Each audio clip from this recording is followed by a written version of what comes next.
Wow, these are really good. You act surprised.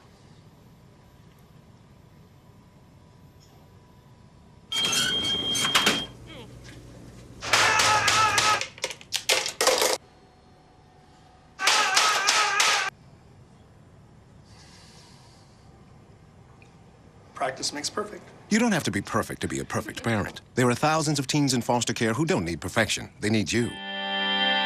Addiction. It's a battle that we all struggle with at some point in our lives. When the challenges and questions of addiction are in our path, the answers and solutions are not easy to find. But in Fairfield County, Ohio, there is hope. There is help, and there is healing. Steve Rao leads us down the road to recovery. Hello there. Welcome to Road to Recovery, a show that offers hope and help and wholeness and healing for those who are struggling with addiction. Maybe you have a friend or a family member, a coworker, a neighbor, a classmate, someone in your life who is struggling with addiction. We want to provide an opportunity with the guests on this Road to Recovery show that will give you tools in your toolbox to be able to recover from this very challenging situation. My name is Steve Rao, and our guest for today is the Executive Director of the Recovery Center right here in Lancaster in Fairfield County. Her name is Trisha Farrar. Trisha, welcome back to Road to Recovery. Thanks. It's good to see you, Steve. It's great to see you. Thank you for the work you're doing to make a difference in the lives of individuals and families in our community. How are things going at the Recovery Center? Things are going very well at the Recovery Center, and we are just super busy doing all kinds of exciting things. There are several different things that are happening that maybe are new to the last time that you and I had the chance to sit down and talk. And we'll share those with us here in just a couple of minutes. I wanted to know about the Pearl House. How's that process coming? The Pearl House is coming right along. It's basically finished, and we have a full list of people waiting to move in. Very excited families that are homeless right now. And so I would say in the next couple of weeks, it's going to be full.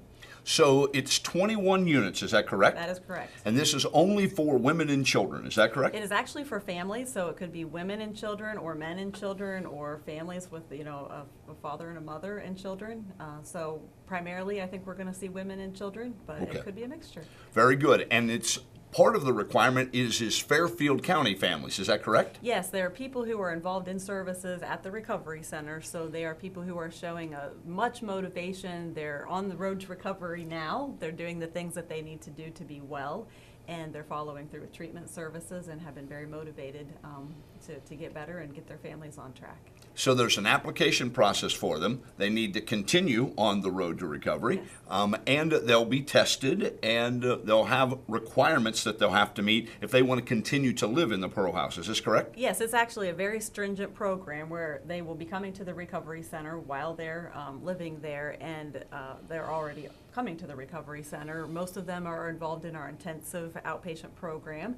They're getting drug tested, and the application process was very rigorous because they were screened by the Recovery Center, Fairfield Metro Housing, as well as Fairfield Home. So we all had different screening criteria that we used to determine their eligibility. So you don't walk up to the Pearl House doors and knock and say, hey, I'd like to live here now, and get the first open building. There is an intense process Yes. that is going forth. So when the person moves in, you know they've gone through several hoops and jumped several hurdles, and they're ready, willing, and able to be healthy in this environment. Yes, and they're willing to live by some really strict rules to be a part of the program, and I think that says a lot to their, a testament to their wanting to get better and be healthy again. So, and then we will work with them on a number of things such as life skills, budgeting, vocational services, because we want all of them to be employed and to make sure that their children are getting tutored after school and all of those kinds of things that are important for a healthy family. Yeah, well, it is a wonderful program, and they are serious about their hope and help and wholeness and healing, and they've gone through the process. So we celebrate the fact that you have a full slate of applicants, and the building will be full with families coming together, working together. It just stokes our fire to know that people really are getting help, and they're getting to wholeness and health. Yeah, it's so exciting, and I've been able to talk a little bit with some of the families that are going to be living there, and just to see their faces and to understand the living circumstances that they are in right now is pretty hard to imagine. We're talking about people without any kind of electricity or running water, or people living on other people's couches or in homeless shelters with children. So it's just amazing to see, and they've been able to stay in recovery in spite of all of those barriers. They're still working the program, so we really believe they're going to do well. Absolutely. And 21 families will get their first brand new home, most likely. Yes. Yes. In that respect, or apartment, as it is laid out there. It's outstanding work. Really appreciate Jennifer Gorsuch Walters, Yes. and the Gorsuch family, the investment that they've made, and certainly the work the Recovery Center is doing. Yeah, it's been a huge collaborative with community action, Fairfield Metro Housing, Fairfield Homes, the Recovery Center, so many people involved in this initiative. And it's wonderful because they could be doing so many other things, and we're so grateful, especially for all of the work Fairfield Homes has done to make this happen. Yeah, no question. Some other wonderful things have been happening at the Recovery Center since you moved a little while ago to your new location, 201 South Columbus Street. Talk to us about a couple of those things. Well, we also opened an office on Diley Ridge at the medical center there, and so we can work with people that are living at the other side of the county to make sure that we have reduced the barriers so people can get to treatment. And we're getting full there. We still have room, of course, but we're seeing more and more people in that area. So we're very happy about that, and it's a wonderful little office. So we have 2 counselors there at this time, and we will expand as we need to. We also expanded our services in Pickerington schools. There are so many students there to reach, and then we continue to work with, obviously, with our people here in Lancaster and all the schools in our area here in Lancaster as well. So Wise move to go to Diley Ridge Medical Center. Obviously, a large part of the growth of Fairfield County has been up at Violet Township in that area. So you go where the people are, where the needs are. A very wise move on your part. You've also moved into the jails. Talk to us about that. yeah, we received 2. We're actually contracting with the Adam Board, who has been so helpful in helping us expand the services in the jail, as well as Job and Family Services. So 2 different grants, one working with men and one working with women in the jail. So we have 2 counselors going there and doing screenings with the people there and starting to get them engaged in the treatment process. And I have been shocked at how many people are leaving the jail and coming into treatment because they want to, not because they have to. That's very exciting, and we know that the jail population is down right now. It's going to take some time to see what all factors have contributed to that, or if it's going to go back up.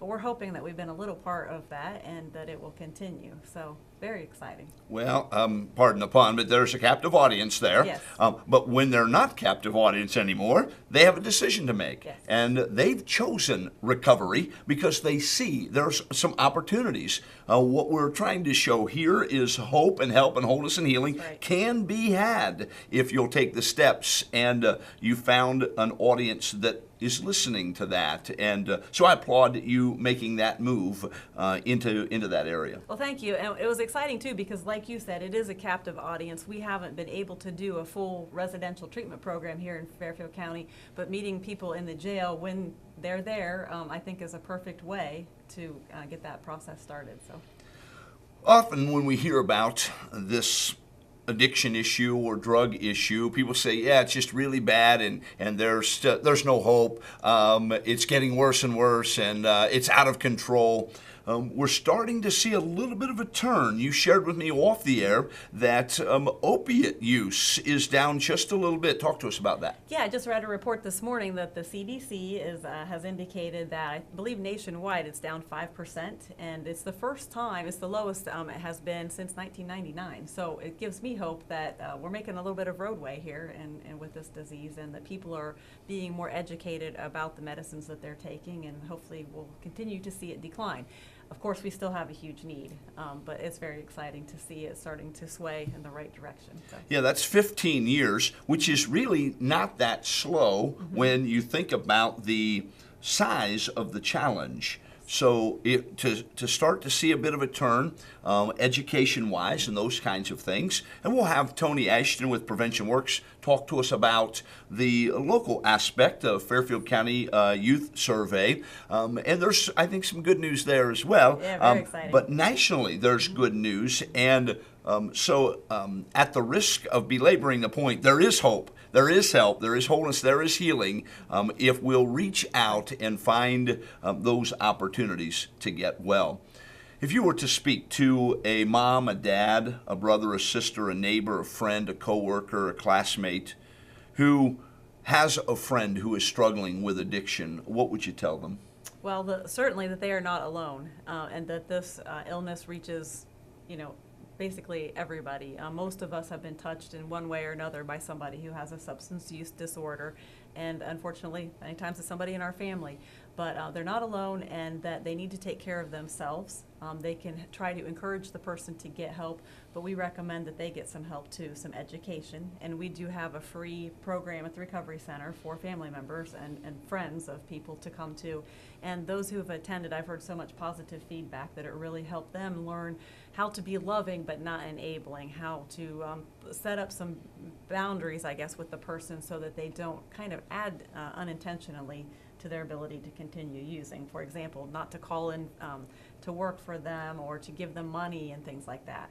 So I think first of all, to take care of themselves, and sometimes you have to say, until you get better, I kind of have to cut strings here because of everyone else in the family's safety or whatever.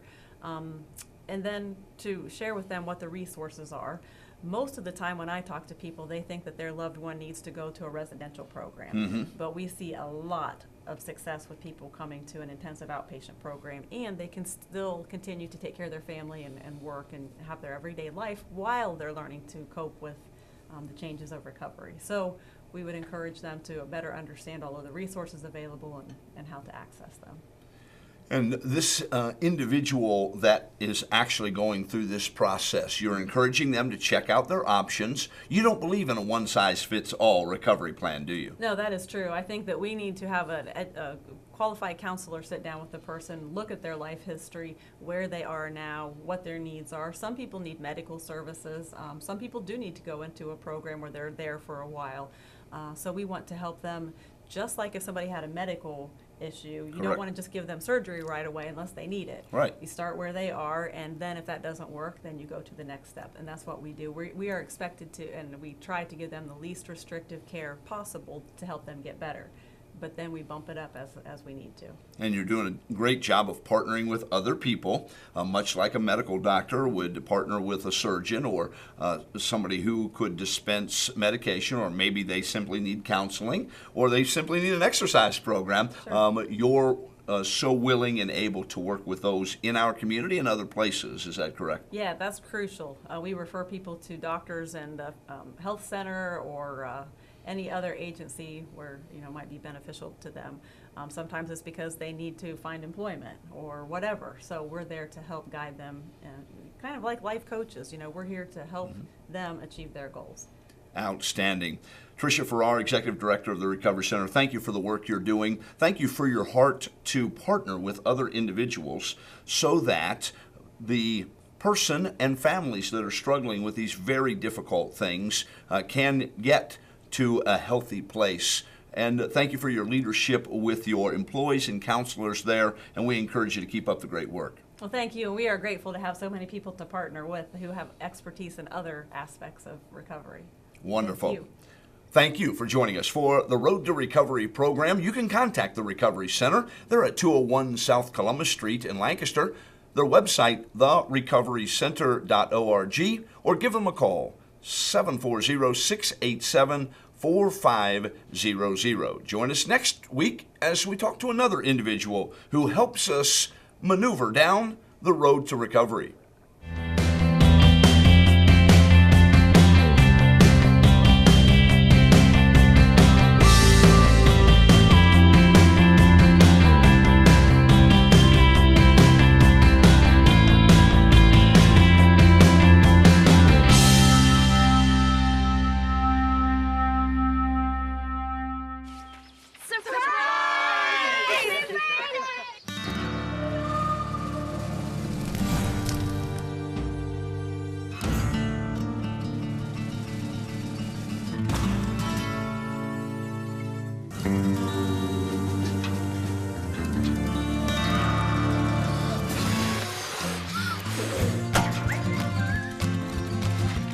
hunting wildfires.